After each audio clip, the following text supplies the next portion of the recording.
नमस्कार दोस्तों आज महिलाएं हर क्षेत्र के अंदर तरक्की कर रही हैं।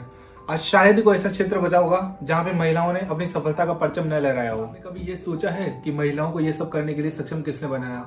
आप में से ज्यादातर धार्मिक लोग यही सोचते होंगे कि यह सब माँ देवी सरस्वती की कृपा है।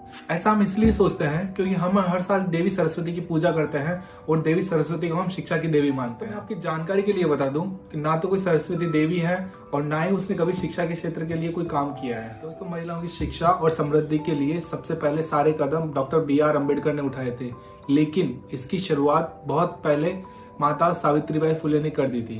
दोस्तों, आपकी जानकारी के लिए बता दूं कि माता सावित्रीबाई फुले का जन्म 3 जनवरी 1831 में हुआ था और उनके पति का नाम ज्योतिराव फुले है। ज्योतिराव फुले पिछड़े वर्ग के पहले व्यक्ति थे जिन्होंने शिक्षा प्राप्त की।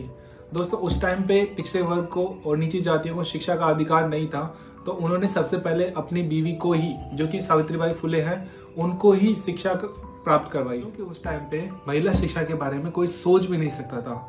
ये 1831 के टाइम के बाद वाली सिचुएशन में बता रहा हूँ। उस टाइम में महिला शिक्षा के बारे में कोई सोच भी नहीं सकता था।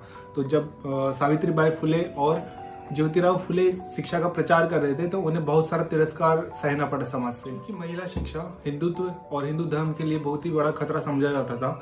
इसलिए जो ब्राह्मणवादी लोग थे और हिंदूवादी लोग थे, उन्होंने इसका कट्टर विरोध किया।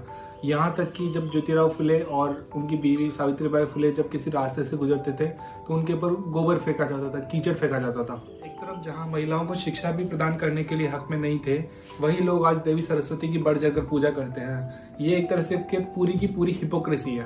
तो आज के टाइम में भी जहाँ महिलाओं को शिक्षा ग्रहण करने के लिए बहुत सारा संघर्ष करना पड़ता है, जो महिलाएं गाँव के एरिया से आते हैं या फिर लोअर कास्ट के, उनको अभी भी बहुत सारा संघर्ष करना होता है शिक्षा प्राप्त करने के लिए। आप सोचिए, आज से 200 साल पहले सावित्रीबाई फुले ने कैसे शिक्षा प्राप्त की होगी। अच्छा, शिक्षा ही प्राप्त नहीं किया, इसके बाद में उन्होंने स्कूल भी खोला और उनकी स्कूल में सबसे पहले उन्होंने 6 छात्राओं का एडमिशन लिया, 6 लड़कियों को एडमिशन दिया और उनको शिक्षित किया। इसी तरह से सावित्रीबाई फुले न केवल प्रथम एजुकेटेड गर्ल थी, बल्कि वो प्रथम शिक्षिका भी थी। आज की पढ़ी लिखी महिलाओं को सावित्रीबाई फुले का एहसान मानना चाहिए, न कि किसी काल्पनिक देवी देवता का। यहाँ पर अपर कास्ट की महिलाओं को लग रहा होगा कि उनके पास तो शायद शिक्षा का अधिकार होगा। मैं शायद छोटी कास्ट वाली महिलाओं की बात कर रहा हूँ। यहाँ पे आप लोग गलत हो। आपकी जानकारी के लिए बता दूं कि छोटी कास्ट के अंदर स्वतंत्रता अपर कास्ट की महिलाओं से भी ज्यादा हुआ करती थी। फिर भी हिंदू धर्म के अंदर सारी महिलाओं को, चाहे अपर कास्ट की हो चाहे छोटी जाति की महिलाएं हो, सबको एक तरह से पूरा पैरों की जूती समझा जाता था। आज के जमाने में भी अपर कास्ट की महिलाओं को भी उतना ही आदर करना चाहिए सावित्रीबाई फुले का, जितना छोटी कास्ट की महिलाएं करती है।